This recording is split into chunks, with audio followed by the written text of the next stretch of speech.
However, the Speaker has indicated that the quorum at the commencement of the House has not been attained yet, and therefore has directed that the quorum bell be rung for 10 minutes. This is to give room for more members to be able to make their way into the House to join their colleagues already in the chamber. So the quorum has been attained. Allow me to hand you over.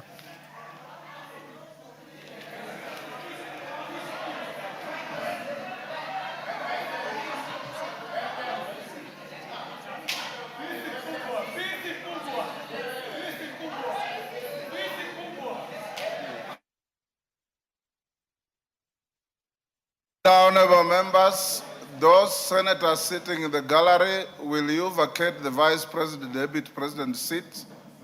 I allowed you in the Speaker's row and not to sit on the Deputy Speaker's seat. Deputy President seat, sorry.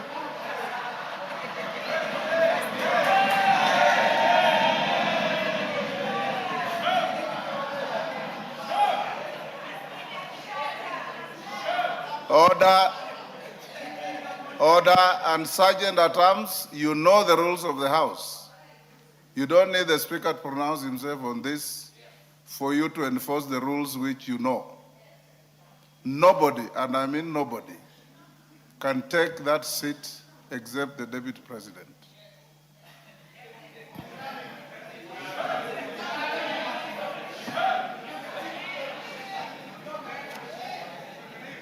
We are ready. Okay, clerk, we have quorum. Can we proceed? Order number 1, administration of oath. Waweru Sami Douglas Kamau Olkarau.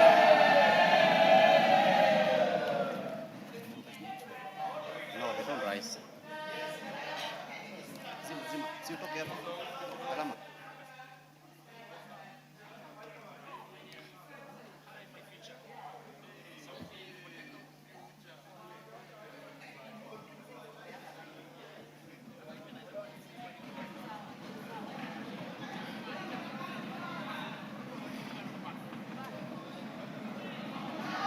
From 22nd.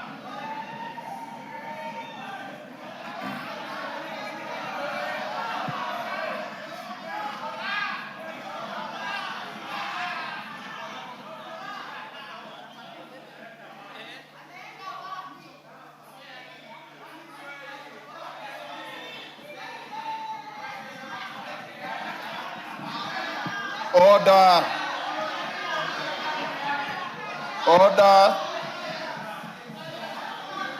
Order, honorable members, you know that when you are swearing in your colleague, it's done in absolute silence. You can celebrate thereafter. And the celebration will be in the garden out there, not on the floor of the House. Good afternoon. Good afternoon. Are you a Christian or a Muslim? I'm a Christian. You swear by the Honorable Bible? Speaker, Honorable Speaker, I beg to introduce to you the member-elect for Olkalau constituency, namely Sami Douglas Kamau Waweru. You, the Bible? Bible, yes. Here. Lift the Bible in your right hand and recite this oath. Starting with your name. I, Sami Douglas Kamau Waweru, having been elected a member of the National Assembly, do swear in the name of the Almighty God that I will bear true faith and allegiance to the people and the Republic of Kenya, that I will obey, respect, uphold, preserve, protect, and defend the Constitution of the Republic of Kenya, and that I will faithfully and conscientiously discharge the duties of a member of Parliament. So help me God. Well, congratulations. Thank you, Mr. Speaker. You may proceed and sign to your oath of office.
Next order.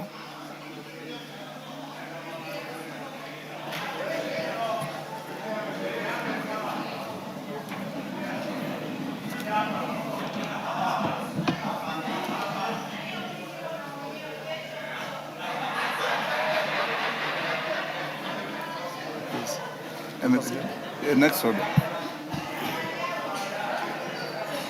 Order number 2, communication from the chair.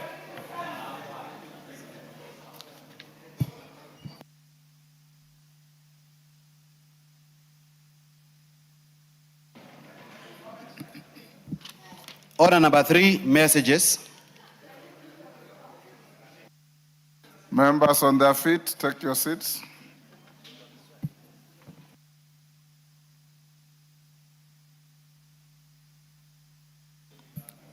Order Sunguli, take your seat. Members on their feet, take your seats. Member for Tarakaniti, take the nearest seat. Honorable members, I have a message from His Excellency the President, a referral of the Public Procurement and Asset Disposal Amendment Bill 2024. Honorable members, I take this opportunity to welcome you back from the short recess. It is my earnest expectation that honorable members have recharged and stand ready for the odious legislative task awaiting the House during this part of the 5th session. Honorable members, pursuant to the provisions of Standing Order 42 on messages, I wish to convey to the House a message from His Excellency the President regarding the referral of the Public Procurement and Asset Disposal Amendment Bill, National Assembly Bill number 48 of 2024, back to Parliament for reconsideration. Honorable members, in the message, His Excellency the President informs the House that in exercise of the powers conferred upon him by Article 115(1)(b) of the Constitution, he has declined to assent to the Public Procurement and Asset Disposal Amendment Bill 2024 and has accordingly referred the bill back to the National Assembly for reconsideration, expressing specific reservations thereto. In the Presidential Memorandum, honorable members, the President has expressed reservations on clauses 2, 3, 6, 7, 8, 10, 12, 11, 12, 13, 14, 15, 16, 18, 19, 20, 21, 22, 23, 24, 25, 26, and 27 of the bill. Consequent to those reservations, the President has detailed the reasons in respect of his refusal to assent to the bill and made recommendations thereof on the specific clauses for consideration by the House. Chief among these concerns is the definition of foreign and local firms, which is impractical and inconsistent with the government's goal of attracting foreign direct investment, mobilizing private capital, and improving the business environment. Honorable members, you may recall that the said bill was passed by both the National Assembly and the Senate on 28th November 2024 and 12th May 2026, respectively. Thereafter, I presented it to His Excellency the President for assent in accordance with the provisions of Article 115 of the Constitution. In view of the President's referral for reconsideration, the House is now required to consider the President's reservations to the specific clauses. Honorable members, Standing Order 154.2 requires the House to consider the President's reservations within 21 days upon receipt of the memorandum. In this regard, the message from His Excellency the President, together with the Presidential Memorandum of Referral, are hereby referred to the Departmental Committee on Finance and National Planning for consideration. The committee is required to table its report soonest to enable the House to consider the President's reservations within the said timelines. Upon conclusion of the consideration of the President's reservations by this House, I will transmit the decision of the National Assembly to the Senate, seeking its concurrence on the said decision. All members, may I at this point remind the relevant committee, and indeed the House, that the Speaker's communication of 28th July 2015 concerning The consideration of the President's reservations to a bill and amendments thereto will apply as shall be necessary.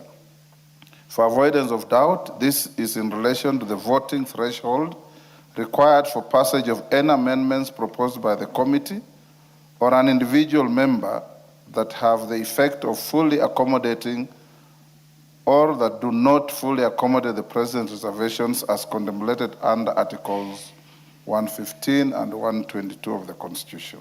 Honorable members, I wish to further reiterate that as per established practice, only sections of the bill that have reservations ought to be considered.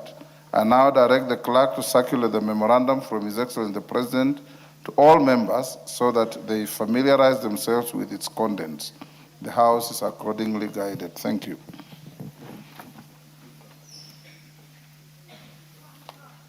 You have the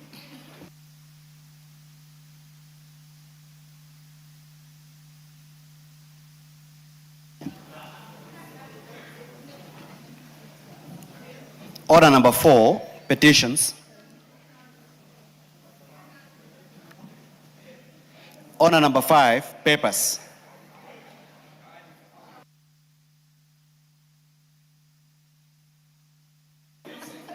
Majority Leader.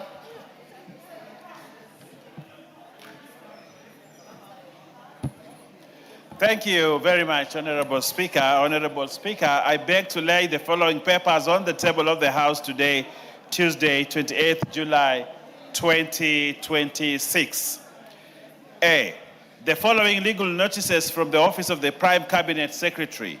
A, legal notice number 111 of 2026 relating to the Gambling Control Licensing Regulations 2026. B, legal notice number 112 of 2026 relating to the Gambling Control Conduct of Gambling Operations Regulations 2026. C, legal notice number 113 of 2026 relating to the Gambling Control Foreign-Based Operators Regulations 2026. D, legal notice number 114 of 2026 relating to the Gambling Controlling Advertising Regulations 2026. E, legal notice number 115 of 2026 relating to the Gambling Control, the Conduct of a National Lottery Regulations 2026. And E, legal notice number 115 of 2026 relating to the Gambling Controlling Gambling Appeals Regulations 2026. Honorable Speaker, B, legal notice number 127 of 2026 relating to the Tourism Enterprises Regulations 2026, report on public participation undertaking during the development of regulations, regulatory impact statements, and explanatory memoranda from the Ministry of Tourism and Wildlife. C, Honorable Speaker, this is a very important... Order, members. Order, Wanjiku Muya. Order, members. You can still exhibit your exuberance in low tones. Yeah. Wanjiku Muya, you are behaving like a head girl of a primary school. Please. Order. There's nothing out of order. Go on. Now, this is a very important. This is an important. Order, Owen. Legal notice. To begin with, you're out of order. Even when I call you to sit down, you remain standing. The order, I have always told you, in a House of Parliament, there is candor and banter of debate. Look up the dictionary, what those two words mean. Honorable Speaker, C. In C, Abogogoyo, this is important for you. Listen now. C, decision of the National Assembly on the report what is out of order? on inquiry into the conduct. As the chair of the Public Service Commission, which you heard, Mr. Speaker, they are members of the Parliamentary Service Commission. They are members of the Senate that are present. I would indulge you, Mr. Speaker, that you recognize them as their chair. You recognize them at the Speaker's row, led by the Honorable Methu. Order. Take your seat. You are totally out of order. You are totally out of order.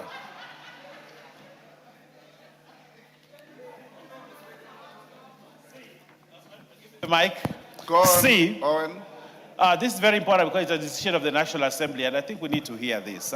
C. Decision of the National Assembly on the report on inquiry into the conduct of the British Army Training Unit in Kenya, Batuk. D. Report of the Auditor General of Financial Statements for the years ended 30th June 2021, 30th June 2022, 30th June 2023, 30th June 2024, and 30th June 2025, and the certificates there in respect of the following. 1. Cheptil Secondary School. 2. Gatue Mixed Secondary School. 3. Igwanjau High School. 4. Iku Girls High School. 5. Kanyuambora Boys High School. 6. Kiamuriuki Secondary School. 7. Kipsigis Secondary School. 8. Mungore Girls Secondary School. 9. Nasokol Girls Secondary School. 10. Ngaita Girls Secondary School. 11. Ngaremara Secondary School. 12. PCA Kimuka Girls Secondary School. 13. Salvation Army Makunga Makunga Secondary School. 14. Sipala Friends Boys High School. 15. Tachasis Girls Secondary School. And 16. Talek Boys Secondary School. Honorable Speaker, I beg to lay. Chairperson, Departmental Committee on Defense, Intelligence, and Foreign Relations, Major Bashir.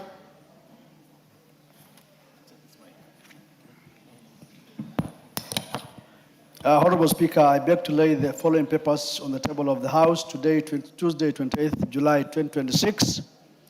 Reports of the Royal Committee on Defense, Intelligence, and Foreign Relations on the following. 1. Inspection visit to the Kenyan Embassy in Rabat, Morocco from 22nd to 25th March 2026. And inspection visit to the Kenyan Embassy in Cairo, Egypt from 26th to 30th March 2026. Thank you, Honorable Speaker.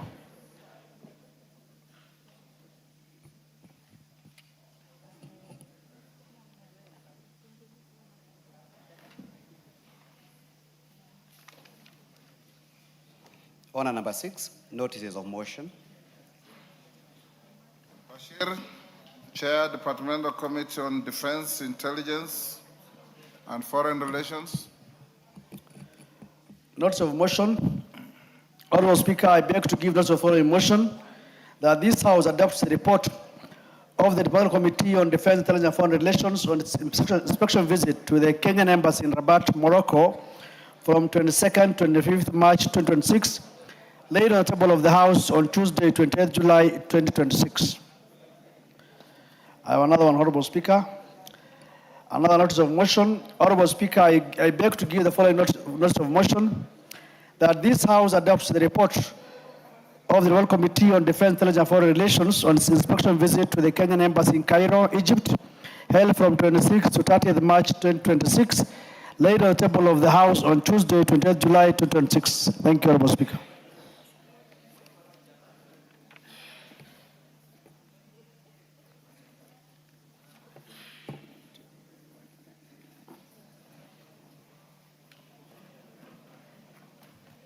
Order number 7, questions and statements.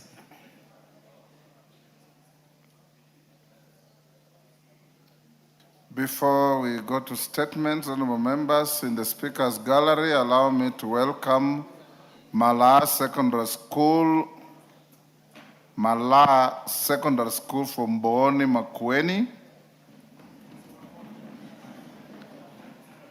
and Sam Pioneer School from Bomet, East Bomet.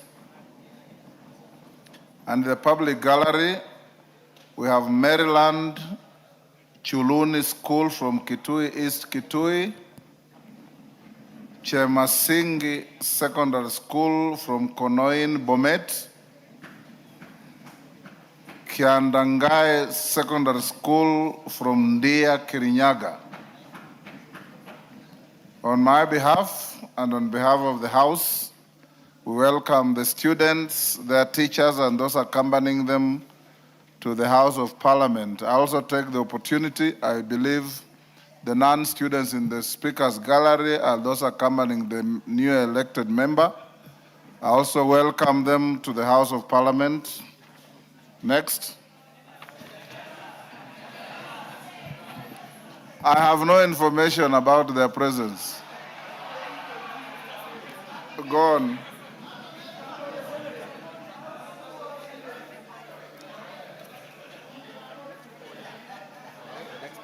Yes. Request for statement, John Kagusha. Thank you, Honorable Speaker. Let me take this earliest opportunity to first congratulate the newest Member of Parliament, Same Douglas Kamau Waweru, our new Member of Parliament for All Kalau constituency, in a well-deserved win and landslide win. Honorable Speaker, let me also take this opportunity to recognize the members of Senate who are also seated in the Speaker's Gallery, led by Honorable Medhu. Honorable Speaker, pursuant to the provisions of Standing Order 44.2c, I rise to request for a statement from the Chairperson of the Departmental Committee on Administration and Internal Security regarding the production, distribution, regulation, and consumption of that generation alcoholic beverages in Kenya. Honorable Speaker, alcohol and substance abuse remains a major public health, social, and economic challenge in the country. In recent months, residents of Mukurweini constituency have expressed growing concern over the widespread availability and consumption of Diamond brand third generation alcohol, commonly known as Kadaya. The product is reportedly sold at a relatively low cost and is easily accessible, particularly to young people and other vulnerable members of society. Residents have further raised concerns regarding the apparent effects associated with the consumption of the product, with reports that some consumers exhibit severe intoxication and impaired judgment after consuming relatively small quantities. These concerns, Mr. Speaker, have given rise to public anxiety over the authenticity, composition, quality, and safety of the product, including allegations that counterfeit or adulterated versions may be circulating in the market.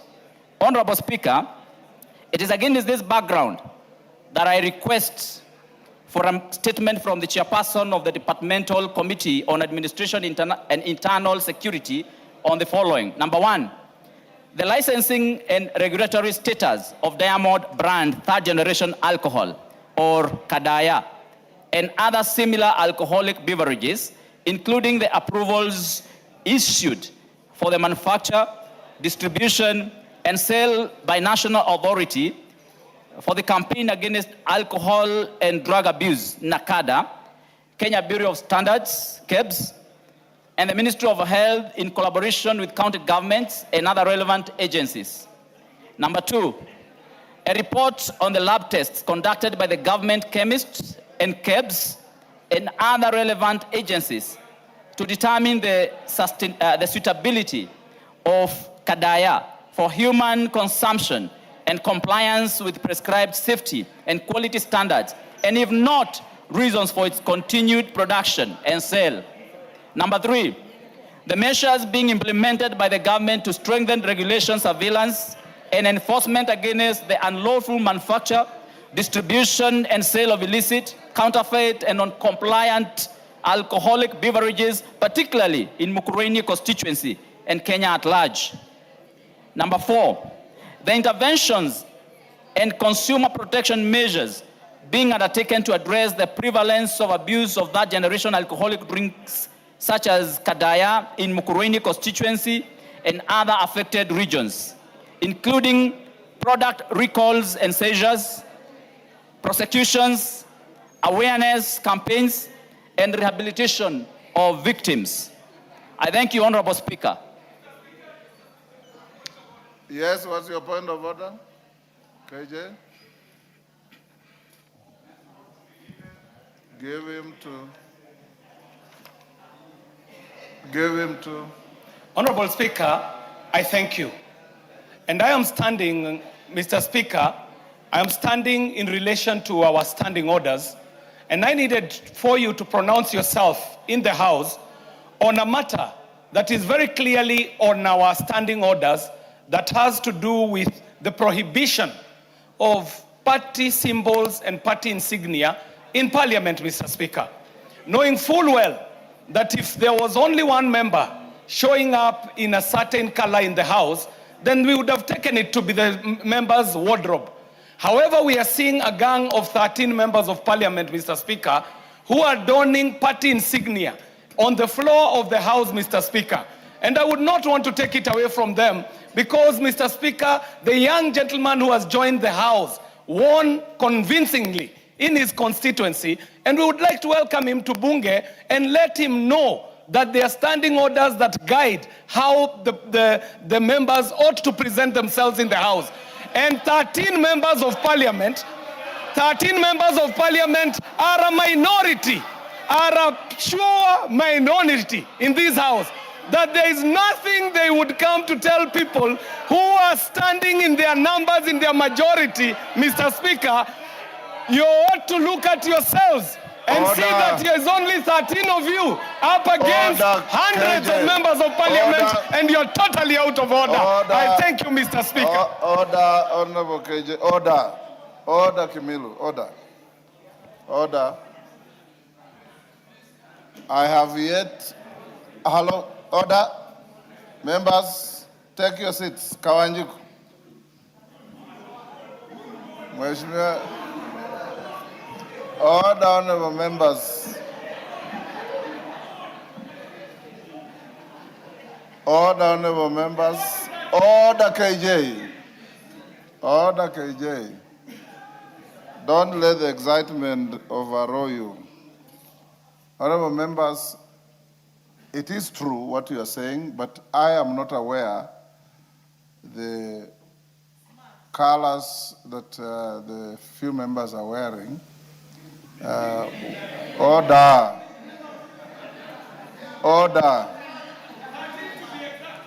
Order, members.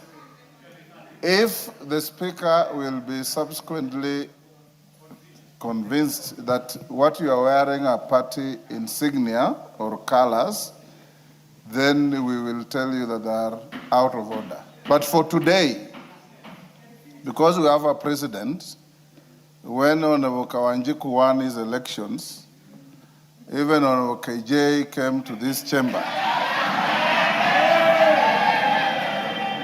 wearing party colors. And it was allowed because it was a special occasion for the House. From today onwards, unless it's such a special occasion, we do not entertain party uniforms in the House. And you know that is part of our standing orders. But as I said, it is possible that members can all come wearing black suits, can all come wearing yellow suits, but the moment you turn them into party symbols and party agitation in the House, you will be ruled out of order. Order, Honorable Mureu. Order. As a senior lawyer, I'm sure you know your standing orders. So, go on. Order, Honorable Kagusha's statement will be... Is Ngogoyo here? Sorry, Tongoyo? Yeah, Honorable Speaker. When can you respond? Yeah, Honorable Speaker, maybe before I do, it is unfortunate you keep referring me to confusing with Ngogoyo. Yes, your names are almost similar. But he's a bad guy. Yes. Anyway, notwithstanding, Honorable Speaker, considering the much backlog that we have before us, and that this kind of a question may concern several agencies, allow me to respond within 3 weeks, Honorable Speaker. 3 weeks? Yes, please. Order, Honorable Kagusha, you'll get a response in 3 weeks. Response to a request by Abubakar Talib, nominated member. Is the member in the House?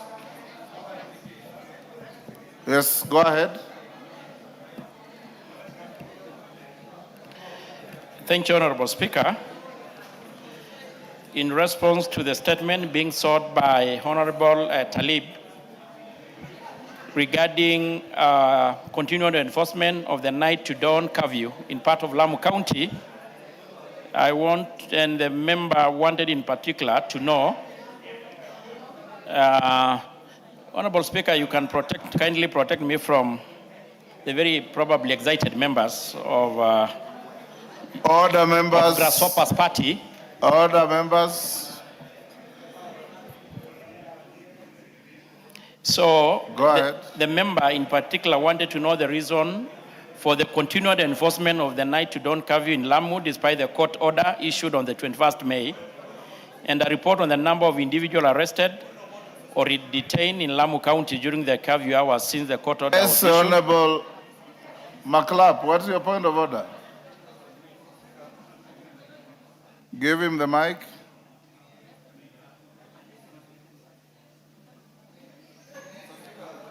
Give the mic to Honorable McLeod.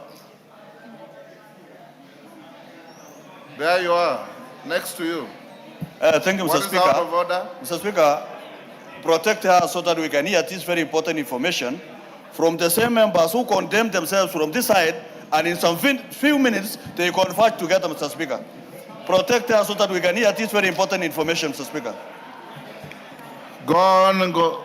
Tongoyo, go on. Go on. So I will pick from where I left, Honorable Speaker. The member wanted to know the disciplinary and administrative measures being taken against the police officers alleged to have enforced the curfew contrary to the court orders, and the action being taken to ensure compliance with the court order. And I respond as follows. The ministry wishes to clarify the government has not acted in breach of the High Court order issued on the 21st May. And I underline, Honorable Speaker, that which suspended the enforcement of the night to dawn curfew in Lamu and specified areas within the Boni Forest security corridor. The court order only suspended enforcement of the curfew. It did not restrain the National Police Service or other security agencies from undertaking the lawful security operation, including the patrol, intelligence gathering, surveillance, vehicle inspection, identification checks, checkpoints, and other counter-terrorism innovation necessary for the maintenance of the public order and the national security.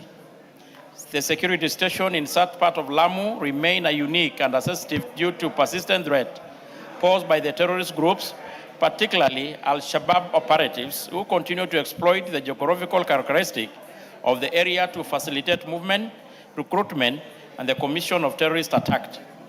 Consequently, security agencies have continued to implement intelligence-led and targeted security operations aimed at preventing terrorist activities, disrupting criminal networks, and safeguarding residents, visitors, and critical national infrastructure. These measures are undertaken pursuant to the constitutional and the statutory mandate of the National Police Service to maintain law and order, preserve public safety and security, prevent and deter criminal, and protect life and property. The ministry wishes to emphasize that these lawful security interventions do not constitute a curfew, nor do they amount to its reintroduction in any form. Members of the public remain free to move, subject only to reasonable security screening and verification procedures undertaken in the interest of the public safety. Accordingly, Mr. Speaker, the continued establishment on roadblocks and the security screening measures should not be construed as a violation of the court order, but a legitimate policing intervention aimed at countering terrorism and ensuring safety and the security of all persons within the affected areas. Honorable Speaker, regarding the individuals ever arrested or detained, I want to respond as follows. The ministry confirmed that no person has been arrested or detained in relation to the enforcement of the suspended curfew since the court order of the 21st May. On the last part, Honorable Speaker, the ministry confirmed that no police officer has been found to have violated the court order. Officers deployed within the affected areas continue to undertake lawful policing duties under the supervision of their respective commandants and within the scope of law. Accordingly, no disciplinary or administrative action as recent in relation to the alleged enforcement of the suspended curfew.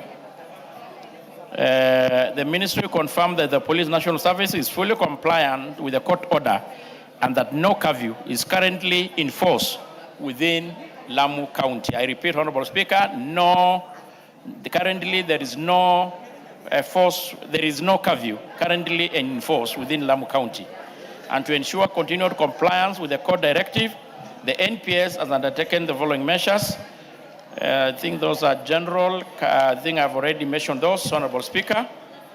And the ministry remains fully committed to upholding the rule of law, respecting court decisions, ensuring that all security operations are conducted within constitutional and applicable laws, within protecting the lives, property, security of all residents of Lamu County.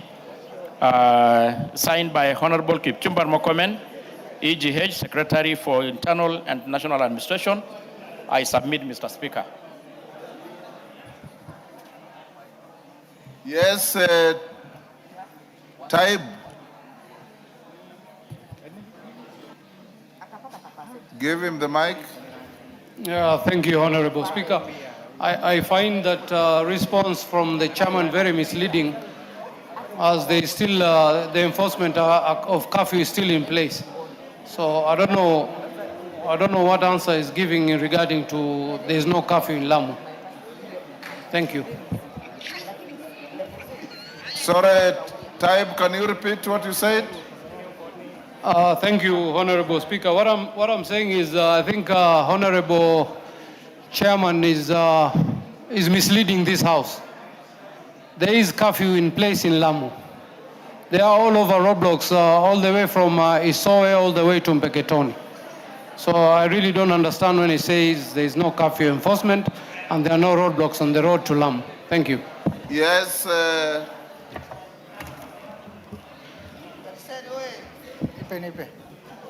Honorable Member.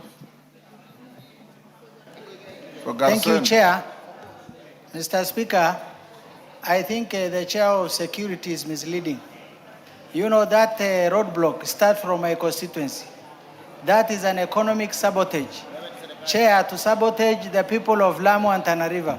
So the government has security and machineries. That roadblock should be removed to help the people of Tana River and Lamu, Chair. Mr. Speaker. Tongoyo. Tongoyo. Honorable Speaker, I still want to confirm to the House and to the member that as read out, there is no curfew in place in Lamu. And we should not confuse security operations and screening and roadblock to mean curfew, Honorable Speaker. So that is a statement, and that remains so. And I will also want to really call upon my colleagues to appreciate the security situation in Lamu, which has been in a big extent been achieved because of the security checks in place, Honorable Speaker. Yes, Roida.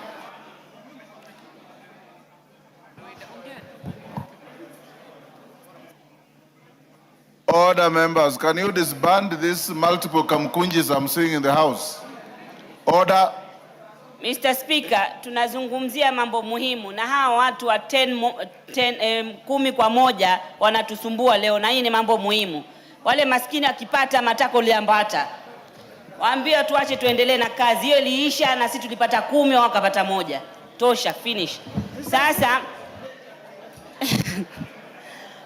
Mr. Speaker, Lamu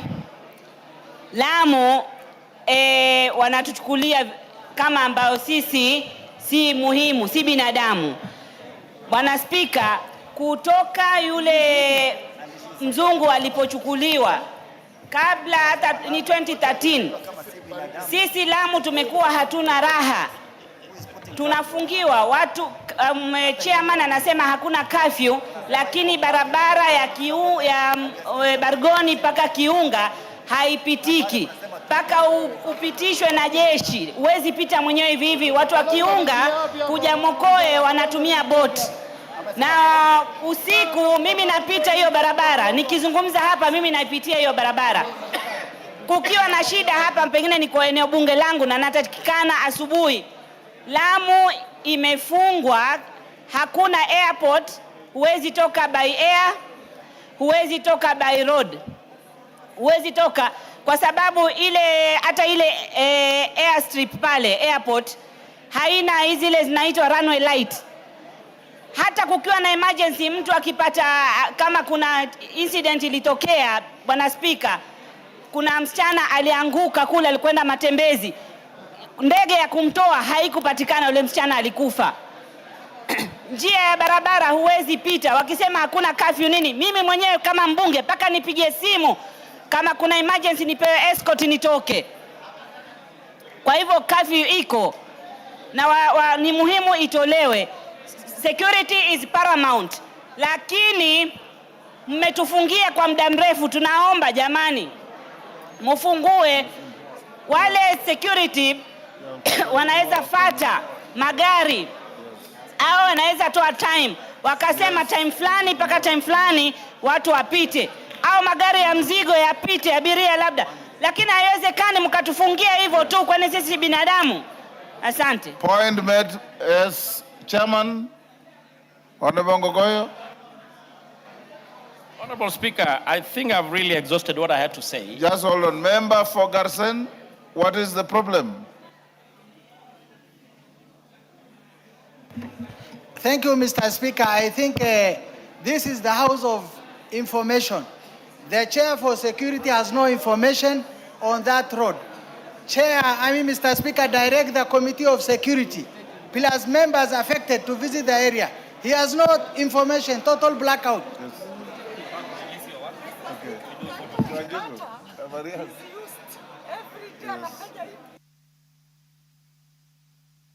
Yes, Chairman. Speaker, I want again to confirm to this House that we don't have active curfew in Lamu. And I personally went with Captain Rueda, and I'm sure she can attest to this. We were in Lamu. There is no curfew, and let's not confuse roadblocks screening with the curfew, Honorable Speaker. And I think the Honorable Member who raised this question is already on record before having raised the issue of roadblocks. And we should not confuse roadblocks and curfews. Nevertheless, Honorable Speaker, let me finish, Honorable Speaker. Protect me. Hold on, time. He's Honorable responding Speaker. to your own statement, so don't disturb. Honorable Speaker. Yes. The Honorable Member was already on record having raised issues on roadblock. You know it was not responded because the Minister was supposed to appear before the committee. And Honorable Speaker, I will suggest I need your guidance. If the members are not satisfied, we have already slotted again the CS to appear before the committee to respond to a number of questions that were not responded to. The Honorable Member Talib is at liberty again to appear and able to make his case before the CS. Thank you. Yes, Type. Thank you, Honorable Speaker. The issue of roadblocks in regards to Lamu is totally different from the other issues that I raised about the roadblocks across the country. The curfew is enforced by those roadblocks. Thank you. Yes, Roida. You are all engaged in a battle of semantics. He is saying there are roadblocks but no curfew. You are saying there's a curfew, and you know in law, to have a curfew, it must be gazetted. So challenge him by showing him the gazette notice of the curfew. Okay, ndio mimi nataka kuuliza kama hakuna curfew, kuna nini? Manake sisi paka sasa, mimi mwenyewe nikienda nakatazwa kupita. Naambiwa sasa kama si curfew, ni nini iko hapo? After saa 12 huwezi pita kutoka Mokoe kwenda Gamba, hufiki, wanakukataza. Kuna special force wamekaa barabarani hapo, ukipita gari unaregeshwa, unaambiwa kuna curfew. Kama si curfew basi ni nini? Atueleze what is there, au ni shida gani? Kuna shida gani mpaka turegeshwe kwa miaka mingi, zaidi miaka 15? Speaker, ni wapi hapa mlipata curfew tu? Mungu akatupa ile curfew ya COVID, watu walilalamika. Sisi miaka 15 sisi tuko kwa curfew tu. Yes, Chairman. This is a house of record, and we need to be honest to ourselves. The Honorable Rueda, I personally visited Lamu with her, and we managed to transfer almost the entire of Lamu. And Honorable Speaker, I think from the start, we must appreciate the security situation in Lamu, and even by extension to this country. What is happening in Lamu are just mere security checks and screenings, which are good for this country, good for Lamu. And I think the Speaker had made it clear. Any curfew has to be enforced by gazette notice, which is not in place. The court order suspended it, and it remains suspended as so. And that is the position, Honorable Speaker. That is the official position. Right, we can't be flogging the same thing over and over. Not getting the solution. Speaker, Chair anasema alienda na mimi. Alienda mchana, ulienda na mimi usiku. Sasa mchana hakuna hizo restriction. Sasa acha kudanganya hapa kutudanganya. Tulienda na yeye tukaenda mpaka Basuba, lakini mchana hakuna curfew. Order, Raider. You are using unparliamentary language. Mwenyekiti hadanganyi. Anatoa taarifa. Time. And I hope you are still not arguing on the difference between curfew and the roadblock. No, thank you. What I would request, I think, is better placed to get us the information from the ministry in regards to the Gazette notice, because this was done over 15 years ago. Thank you. And in case there is a curfew, it must have a definite period when it is gazetted. So let's go to the next. Doris Donya, is she in the house? Before I invite you, allow me, honorable members, in the public gallery, we have Katumba Comprehensive School. Order, honorable members, take your seats. Order, CNN, take your seats.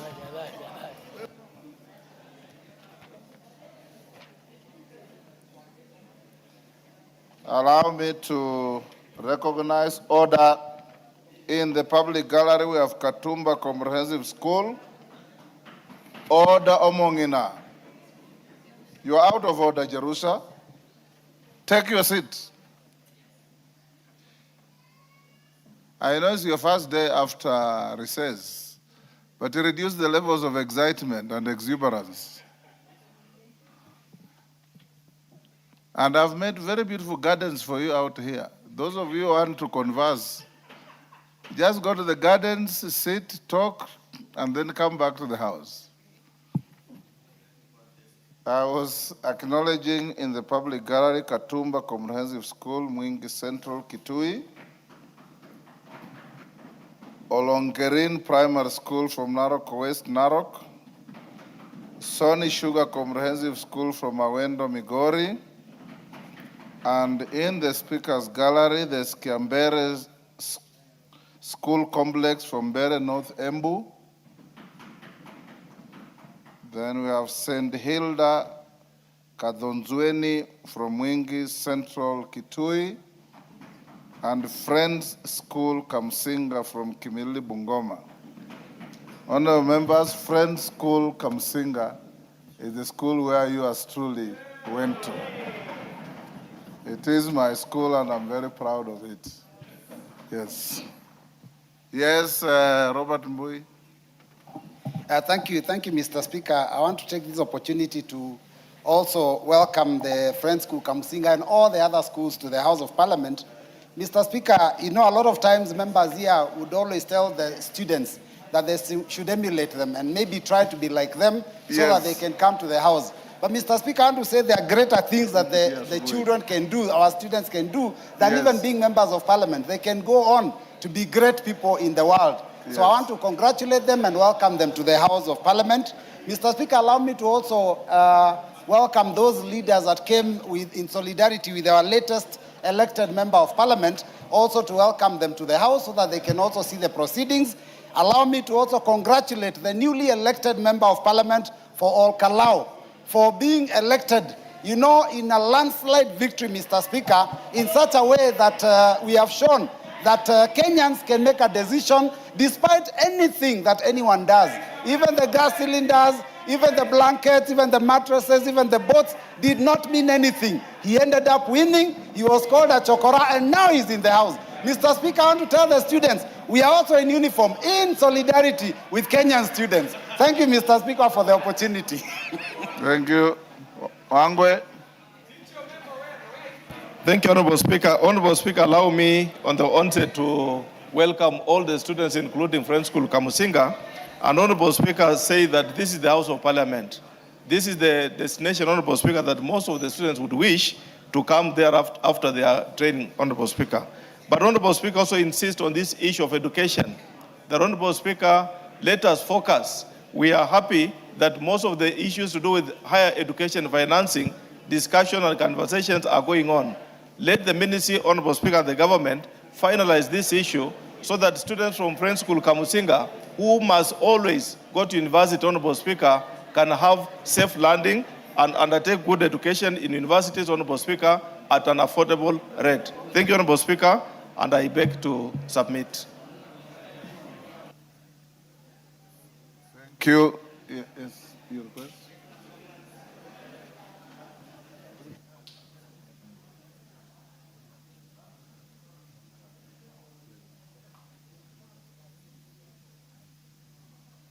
Honorable members, also in the speakers gallery, allow me to introduce to you a delegation of 9 members of the Kenya Hemophilia Association, led by James Cargo.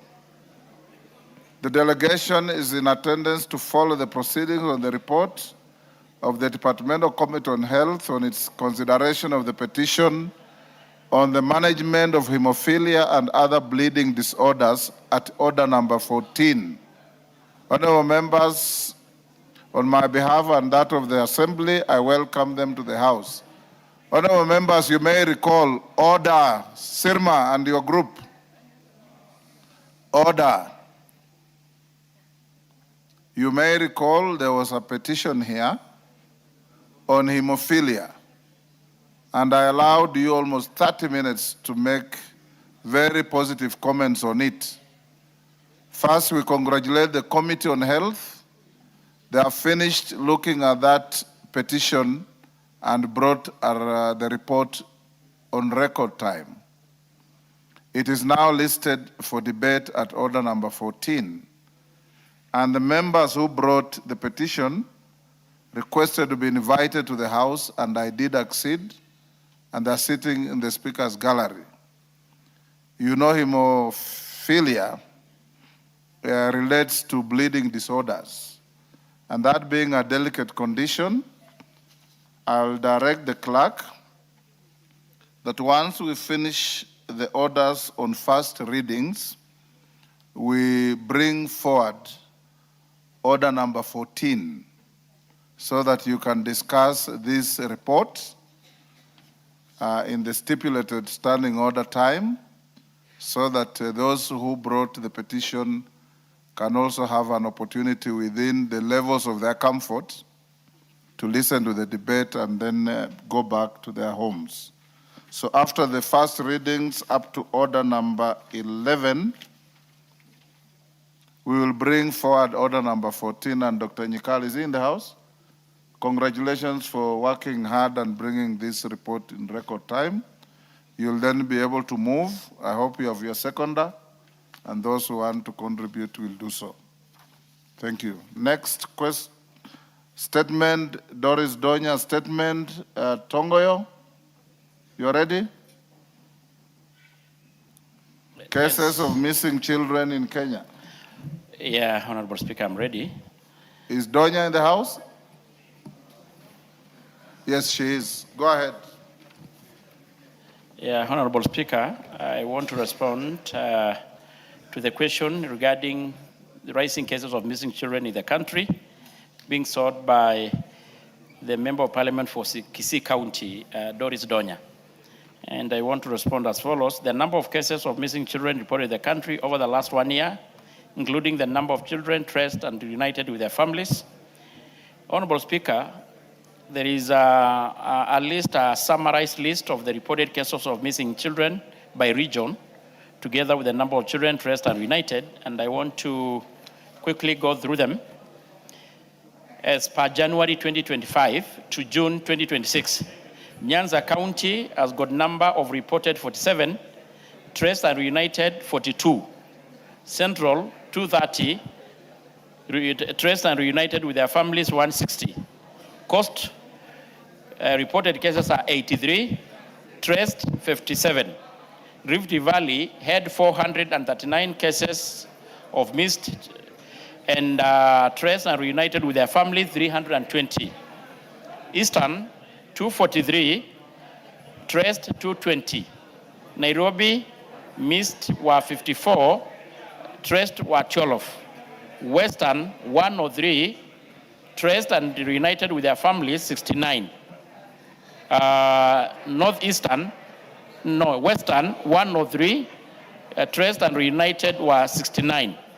Northeastern 53, traced and reunited with their families were 37. Total number of cases reported of missing children within the said period is 1,251. The traced number within the said period, 917. On the second question, Honorable Speaker, measures being taken by the government, I want to state as follows. The government has taken several measures aimed at preventing children disappearances, improving investigation, and strengthening child protection mechanism in the country. These include establishment and strengthening of the child protection and gender desk at police station to provide child-friendly reporting environment and improve the handling of cases involving children. Enhancing surveillance and monitoring along identified trafficking routes, border points, and areas considered vulnerable to the children exploitation and trafficking activities. The interagency collaboration within the county governments, local administration, educational facilities, and civil society organizations in responding to cases involving missing children. Continued use of community policing structures to support earlier reporting, sharing of information regarding missing children within local communities. Public awareness and sensitization program to educate members of the public on children protection, reporting procedures, and preventing of children disappearances. Continued monitoring of emerging threats, including online exploitation, trafficking, trafficking networks, and other forms of child exploitation that may contribute to child disappearances.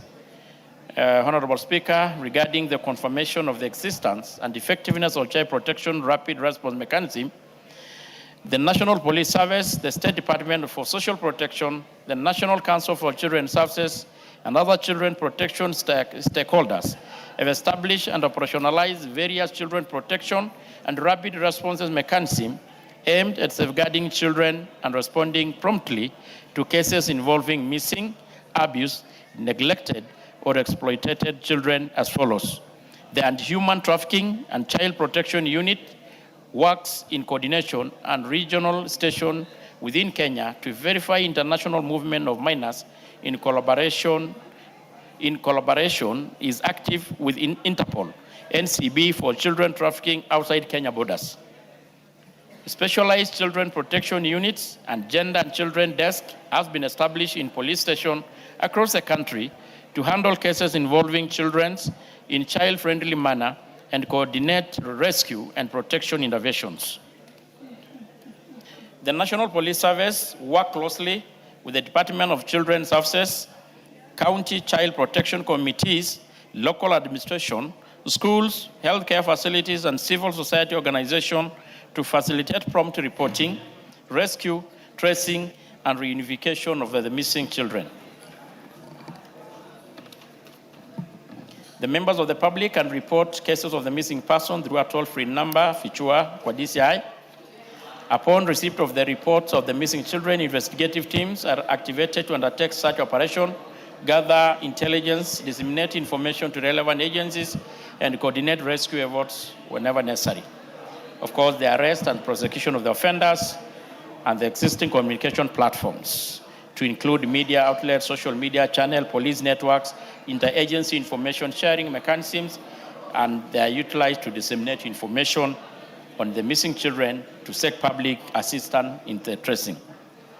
Lastly, Honorable Speaker, the policy and the interagency intervention being implemented, the National Police Service, in collaboration with other government agencies and stakeholders, has implemented various policy and interagency intervention aimed at enhancing protection and safety of children in the country. And these include, among the service enforces laws and policy relating to child protection, including the Children Act of 2022, the Counter Trafficking in Person Act 2010, the Data Protection Act of the 2019, the National Child Protection Policy, and other child safeguarding frameworks. Investigating offenses committed against children and ensure that the perpetrators are apprehended and prosecuted in accordance with the law. And of course, the multi-agency collaboration that I've already mentioned, Honorable Speaker. And the Department of Children's Services, the National Council for Children's Services, the Judiciary, the Office of the Director of the ODPP, the County Public Protection Committee, international organization and development partners, including UNICEF and the civil society organization. This multi-sectoral approach facilitates coordinated prevention, rescue, investigation, prosecution, rehabilitation, and reintegration of child victims. And Honorable Speaker, establishment and strengthening of specialized unit dealing with the crimes against children, to include the human trafficking, child protection unit, cybercrime units mandated to investigate online child exploitation and abuse, and gender and children desk established at all polling stations, as I earlier mentioned. And the staff has established mechanism for reporting, developing integrated database and information sharing mechanism to support child raising and recovery. I'd also mentioned about the FICHUA and DCI. In partnership with the local and international agency, the service has enhanced monitoring and investigation of the online child sexual exploitation and abuse, public awareness campaign on internet safety and responsible digital engagement, collaboration with internet service providers and international law enforcement agency to identify and apprehend offenders. The government continues to undertake community policing initiative and the public sensitization program aimed at creating awareness on the child protection issues, encouraging timely reporting of child abuse, neglect and exploitation, and prompting community responsibility in safeguarding children. Honorable Speaker, the service has leveraged the Nyumba Kumi initiative and the community policing structures to gather intelligence and support early intervention efforts. And the introduction of the TPED for this Nyumba Kumi will continue a long way to really help in this. The service works closely with the Department of Children's Service, health institution, and non-governmental to ensure rescue and the placement of children in safe shelters and provision of medical, psychosocial, and legal support services. I think the rest is support evidence-based policing and resource allocation, improve information sharing and coordination among children protection stakeholders. Honorable Speaker, and this is signed by Honorable Kipchumba Murkomen, EGH, the Cabinet Secretary for Interior National Coordination. I submit, Honorable Speaker. Donya. Honorable Donya.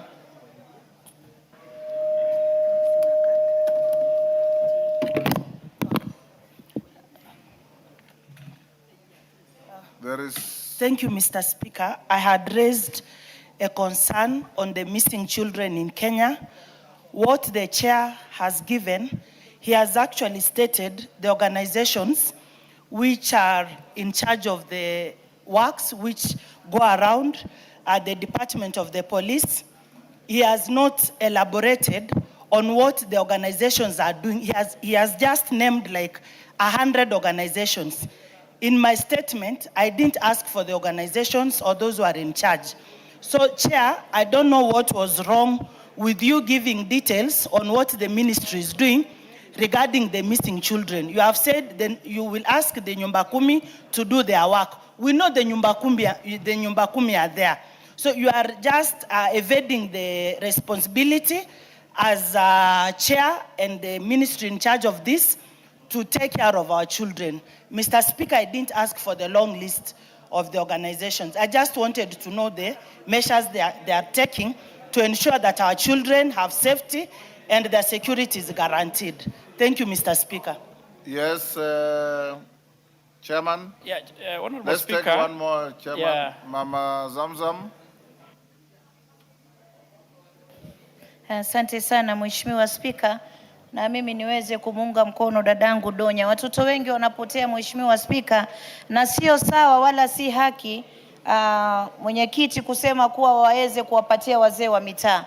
Wazee wa mitaa hawawezi kuwa na ile machinery ambayo inafaa zaidi kujua watoto wanapotea namna gani, na hata wengi utapata wanavushwa boda Mheshimiwa Spika, wazee wa mitaa hawako kule. Kwa hiyo mimi ningeomba chair, haya masala ya usalama yamekuwa dondo sugu, na mimi ningeomba usukume sana, manake hata sisi Mombasa County pia nasukumwa sana kwa ukuta, na ndo hayo maswali ambayo tunauliza kila siku Mheshimiwa Spika. Kwa hiyo kama hana ufahamu zaidi, mimi ningeomba aende akatafute zaidi, ajulishwe ili atuletee jawabu mwafaka ndani ya bunge. Asante sana Mheshimiwa Spika.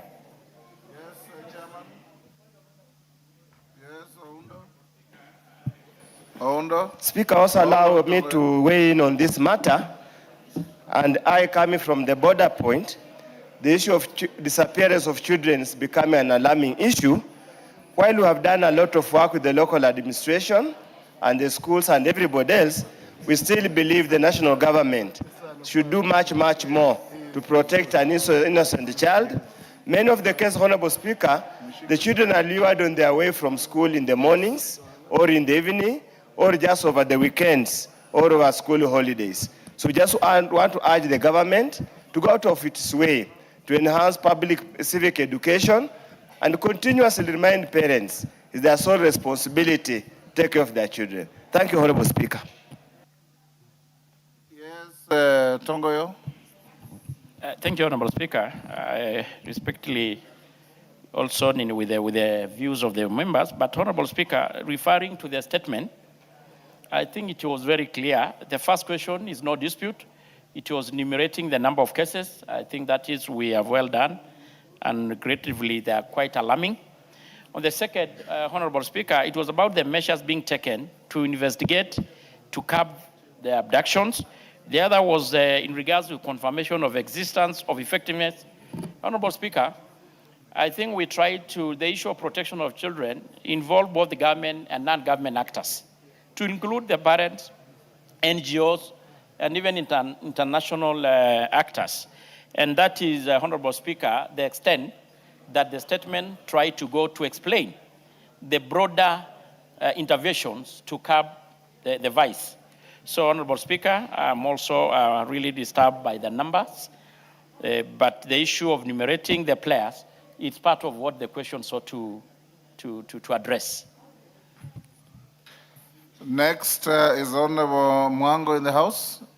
Yes, Chair Transport. Are you ready with the response? Yes, I am. Go ahead. Thank you, Honorable Speaker. Honorable Speaker, on Thursday, 2nd July 2026, the member for Starehe constituency, the Honorable Amos Mwago, requested for a statement from the chairperson of the Departmental Committee on Transport and Infrastructure regarding the implementation of the instant fines system.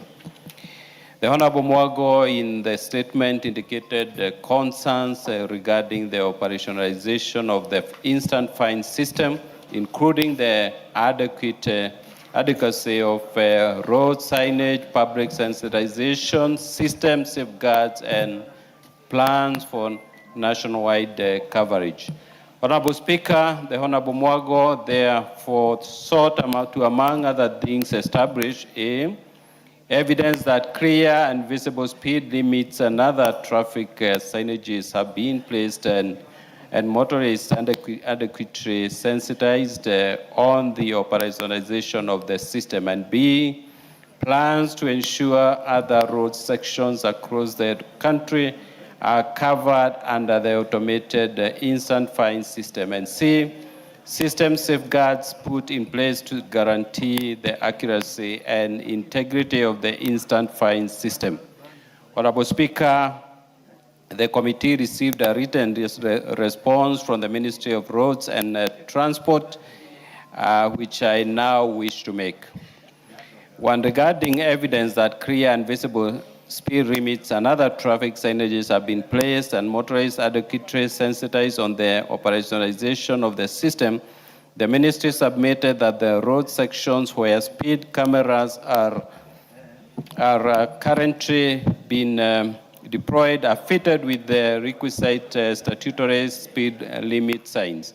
The ministry acknowledges that the availability and condition of traffic signs across parts of the national road network remain inadequate, and some signs have been vandalized, damaged, obscured, or removed over time.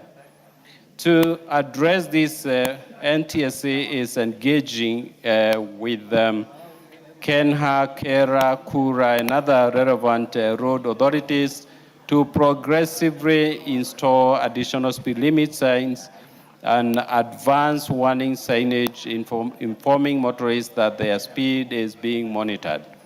Further, NTSA, through the Department of Road Safety Audit, is undertaking joint road safety audits and corridor assessments with the relevant road authorities to identify locations requiring additional or replacement traffic signs. Regarding plans to ensure other road sections across the country are covered under the automated instant fine system, the ministry submitted that the National Road Safety Action Plan provides for a phased implementation strategy based on risk assessment rather than nationwide deployment at inception. The implementation program includes identification of high-risk corridors and urban areas using crash statistics and other safety data, progressive deployment of automatic speed enforcement demonstration projects or designated high-risk road sections, expansion of automated enforcement and compliance systems to additional road corridor based on operational experience and road safety priorities. Capacity building for enforcement and agencies to ensure standardized and technology-driven enforcement and continuous integration of enforcement systems with the road safety databases and monitoring systems to support evidence-based expansion of the program. And Honorable Speaker, regarding system safeguards put in place to guarantee the accuracy and integrity of instant fine systems, the ministry submitted that NTSA has established comprehensive legal, operational, and technological safeguards, including standardized operational procedures governing detection of offenses, verification of offender identity, issuance of notifications, electronic payments, handling of disputed offenses, data management, monitoring and reporting, technology-based evidence using certified speed detection devices, mobile surveillance systems, and approved digital enforcement platforms. Verification before notification to confirm driver or registered owner identity, right to fair administrative action affording motorists an opportunity to admit liability and settle the prescribed administrative penalty or dispute the notification through the legally established adjudication process, cashless payments processed electronically through designated government payment platforms, anti-corruption controls including prohibition of cash handling, digital recording of all enforcement actions, regular audits, monitoring of enforcement activities, established complaints mechanisms, and continuous system oversight, and continuous monitoring and performance evaluation through the governance framework established under the National Road Safety Action Plan, including quarterly performance reviews, annual reporting, key performance indicators, and continuous evaluation of enforcement. And lastly, Honorable Speaker, the ministry further submitted that the implementation of the instant fines system is contingent upon the decriminalization of minor traffic offenses currently provided for under Section 117 of the Traffic Act. And to facilitate this reform, the authority is developing a traffic amendment bill 2026 to establish an administrative enforcement framework for minor traffic infractions. The proposed amendments replace criminal prosecution with an administrative process under which traffic infraction notices may be issued electronically. Offenders may admit liability and pay the prescribed administrative penalty, or exercise their right to administrative review and appeal where the notice is disputed. I submit. Thank you, Honorable Speaker. Thank you, Honorable Mango. Before you seek clarification, allow me to acknowledge in the Speaker's Gallery, Ronjena Secondary School from Narok West, Narok. Students, when you are mentioned, you stand up to be acknowledged. There is also Mary Mother Academy from Kieni, Nyeri. There is Ikawa School from Chuka, Igambangombe, Tharakanithi. And in this public gallery, we have Arena Comprehensive School from Kisumu, Central Kisumu. And Cheptikit Academy from Mount Elgon, Bungoma. On my behalf and on behalf of the House, we welcome the students, their teachers, and those accompanying them to the House of Parliament. Mwango? Thank you, Mr. Speaker, sir. Even as I seek clarity, allow me to join fellow Kenyans of goodwill to welcome our latest Member of Parliament from Olkalau constituency, Sami Douglas Kamau, who I campaigned vigorously for. He was called a chokora, but is now in the precincts of Parliament.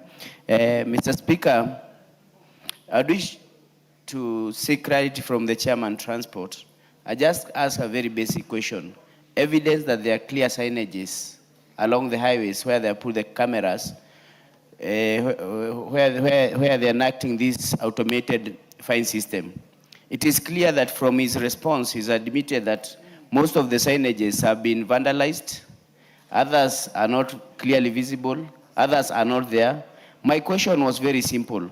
How do you have cameras in a place where there are no signages? It is very unfair to find a person where there are no signages, but the cameras are operating.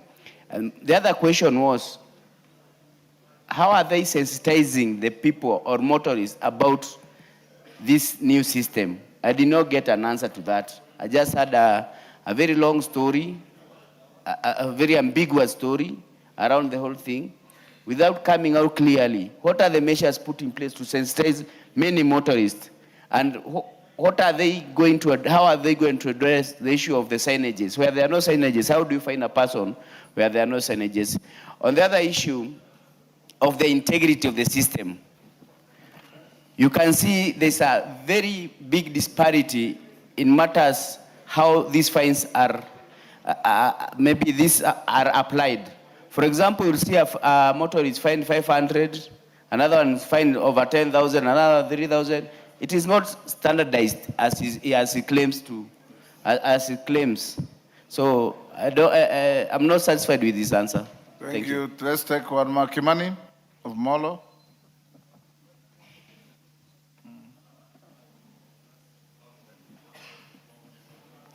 Thank you, Mr. Speaker. Mr. Speaker, I would like to remind you, Honorable Speaker, that you did guide that the Committee of Finance will be joined in this particular matter for this reason. Yes. that I raised at the floor of this House.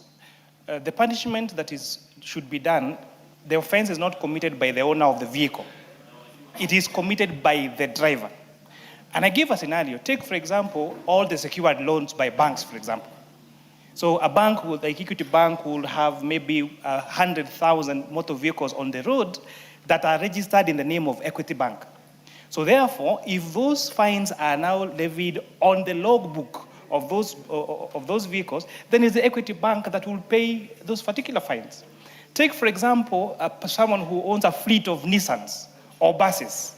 I own 100 buses that commute between Rironi and Mount Summit, and every day there is probably a new driver. Then those fines will come to the logbook of those vehicles which I'm registered under.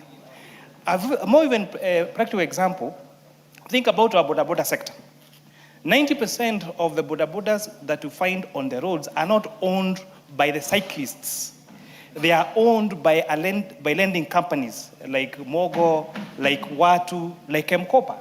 And therefore, when these fines then are levied on those lenders, because they're the ones who register those logbook, then those businesses will certainly close down.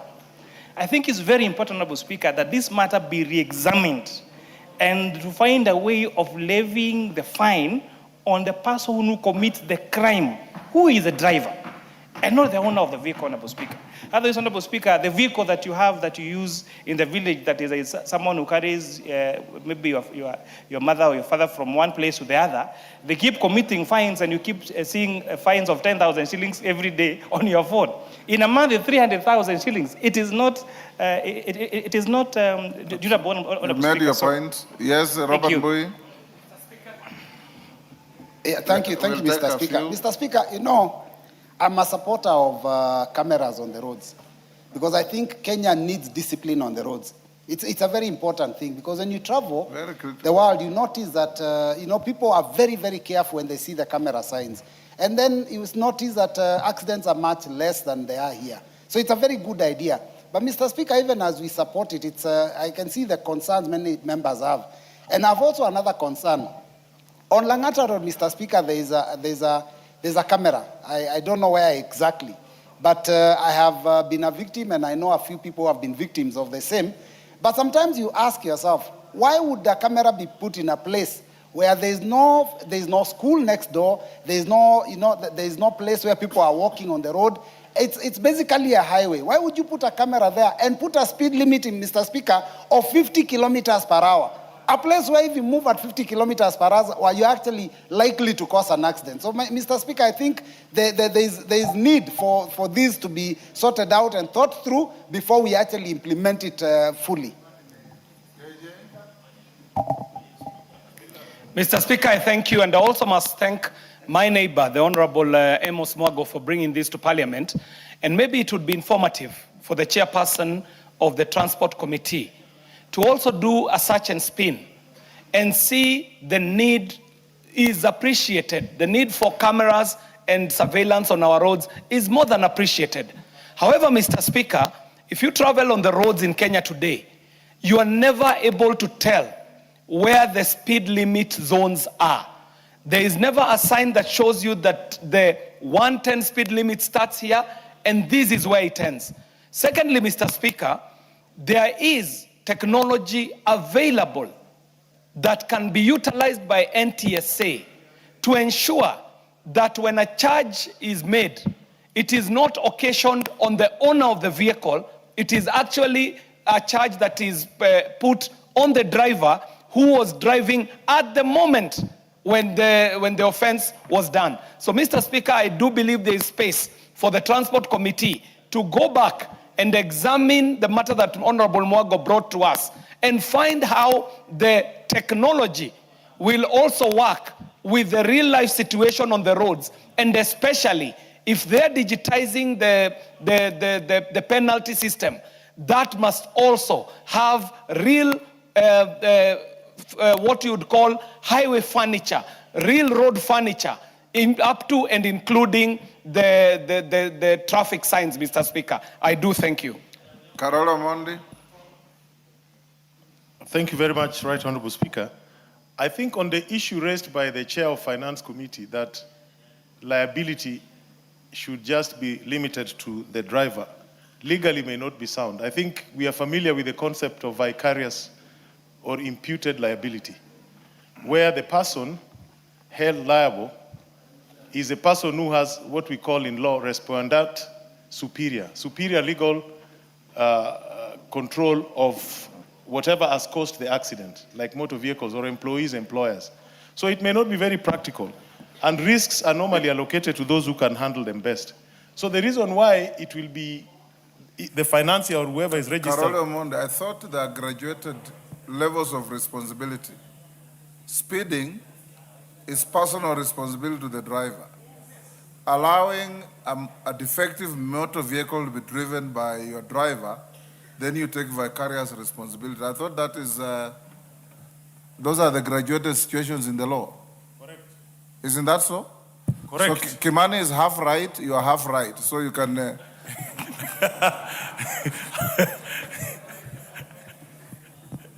No, I don't. I just wanted to raise it so that we don't mislead the nation that there's no, that there's liability.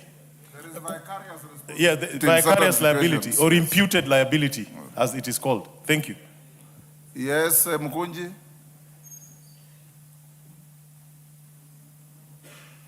Thank you. Thank you, Honourable Speaker. I also rise to agree with the sentiment shared by my colleagues. Honourable Speaker, I'm an often user of Thika Road, and that is where these cameras have been concentrated. And Honourable Speaker, I believe the whole process of establishing these cameras must be a process that involves this House and involves the public keenly. Because, Honourable Speaker, one day while I was coming from up country, around 8 p.m., I found cars slowing down seriously, below 50 kilometers per hour, Honourable Speaker. And I was actually wondering what is going on, only for my driver to receive a message the next day to pay 10,000 Kenyan shillings, Honourable Speaker. And I would say that we need to agree that technology is the way to go when it comes to enforcement of our laws. But, Honourable Speaker, this is a process that must be keenly implemented and its procurement and establishment highly publicized so that, Honourable Speaker, we don't have tribes of the public getting into even accident just because, Honourable Speaker, there is establishment of technology. Thank you, Honourable Speaker. Oundo. Speaker, I didn't go to the law school, but I know there's a principle that, honestly speaking, you will end up this arrangement punishing motor vehicle owners more than punishing those who commit the offense. As you clearly say, speeding is a human endeavor. Might not necessarily be a mechanical problem, but it's a human endeavor. And I want to give a very interesting case. Some years back, I was charged in Nakuru court for speeding. So when I went to the magistrate, being what I could do, I asked the prosecutor that who was driving the vehicle at the time you caught on the camera speeding. They said they did not know because the camera was unable to pick out the driver. And the magistrate agreed with me that the prosecutor was on a fishing expedition, so I was left scot-free. I fear that this is going to happen. And then, Honourable Speaker, a fine is a penalty for breaking the law. If you are purported to have broken the law, if you are not given a chance to mitigate so that appropriate punishment is meted out, would it not be unconstitutional to punish me unheard? It is not. Read the law. There are what we call instant fines in petty offenses that the offender need not go to court. Those are called misdemeanors in law. Honourable Speaker, for example... You are the lawmaker. Yeah. For example, Honourable Speaker, let's just look at a practical case. An ambulance speeding to take somebody to hospital. How would you treat the matter? On the other hand, I'm carrying an expectant lady who is just about to do it. I don't know what to do it. I have to speed. So I need a chance to mitigate All before I'm those punished. exceptions are there in law. Yeah. So that's why we are saying Yes. this process, the way it is designed, is going to be extremely punitive and unfair to the people of Kenya, notwithstanding the fact that we need to enforce discipline on our roads. The amount of accidents we are having, the injuries that we are having can be avoided. But we need to find a more friendly and more people-focused approach to ensure that we deal with this malice once and for all. Thank you, Honorable Speaker. Yes, GK, can you, sorry, Mama Zamzam? Hold on, GK. Asante Mheshimiwa Spika. Mimi nashangaa nikiona viongozi wanatetea ile fine ya instant ambayo madereba ambao hawana uangalifu ndani ya barabara wanapewa. Mheshimiwa Spika, tumepoteza maisha mengi sana. Juzi na jana tumekuwa kwenye michezo kule Rwanda. Dereva hata ukimwambia nimechelewa mpira na kuambia hapana, kuna cameras, nikienda vibaya mimi ndio nitapigwa fine, watoto wangu watakosa chakula. Kwa hiyo Mheshimiwa Spika, sheria ni sheria, ukata mbele na nyuma, hamna cha hii wala hii. Na kisha nimesikia ndugu yangu mmoja akisema amempongeza mwenzake na akasema aliitwa chokora. Mheshimiwa Spika, wengine huwa na ile feeling, lakini mimi nataka kuambia hata Kasongo ambao wanamuita rais wetu wa ni Wathog. Kwa hiyo wao wakianza kuita watu majina, wewe tayari na wao pia kuitwa majina, wakae watulie. Lakini nikirudi kwa barabara lazima tuwe waangalifu, na hili ni jumba la kutunga sheria, lazima tuangalie sheria ambayo inaweza ikamkinga Mkenya kutokana na ajali za barabara. Asante sana Mheshimiwa Spika. Yes, GK. Thank you, Honorable Speaker. Honorable Speaker, the matter raised by members needs a bit of engagement with the ministry, but we need to ask ourselves what has occasioned this kind of intervention. Honorable Speaker, we are losing on average 5,000 lives every year. And this is not something that we can take lightly. We are here expressing anger over the use of technology, knowing very well, honorable members, that the use of technology is the best international practice all over the world. The use of technology replaces the roadblocks and the use of police officers on our road. Honorable Speaker, Yes, what's the point of order? Is it point of order or point of information? What is out of order? It's a point of information. Does he want information? That's okay, Honorable Speaker. Mr. Speaker, I must inform the Honorable Chair for Transport that members are not against any enforcement of any traffic rules. And in fact, we as members are part of forming the laws that govern traffic in this country. However, Mr. Speaker, the chairperson is not in order to refer to international practice, because what is occasioning traffic zones in Kenya is places where government has not been able to put infrastructure up to and including overhead crossing bridges. So we find ourselves in a situation where an international highway, where standard speed would be around 110 kilometers, is reduced to 50 kilometers per hour, giving a perfect example of Mackenzie, near Thika, just past Thika at Del Monte, on an international highway, the Great North Road, limited to 50 kilometers per hour, Mr. Speaker, without any road sign showing where the speed limit zone starts and where it ends. So, Mr. Speaker, this parliament is not against international standards and international practice in traffic. It is to tidy up that the laws that leave parliament are implemented in a way that is not offensive to the users of these roads, Mr. Speaker. I thank you. Do you want to be informed again by Member for Molo? That's okay, Honorable Speaker. It's okay. But Honorable KJ was not informing. I think he did something different. He was debating. He was debating. I hope. Thank you, Honorable Speaker. Honorable Speaker, the chair did say that we are angered by use of technology, and I find offense in those words. What we are saying Honorable Speaker, and you rightly put, where the mistake has been committed by the owner of the vehicle, let the fine be on the owner of the vehicle. Where the offense has been committed by the driver, let the fine be on the driver. And I think the chair should take that very, very seriously, because that is going to be a very big decision to make, and especially as I outlined the businesses that will affect, especially the banking and all those financial sector institutions, Honorable Speaker. Go on, GK. You've now been informed.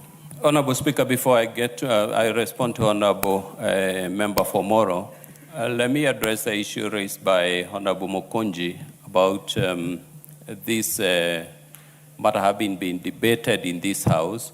Honorable Speaker, this law permitting the ministry to use technology was passed here in Parliament. And we all debated and agreed that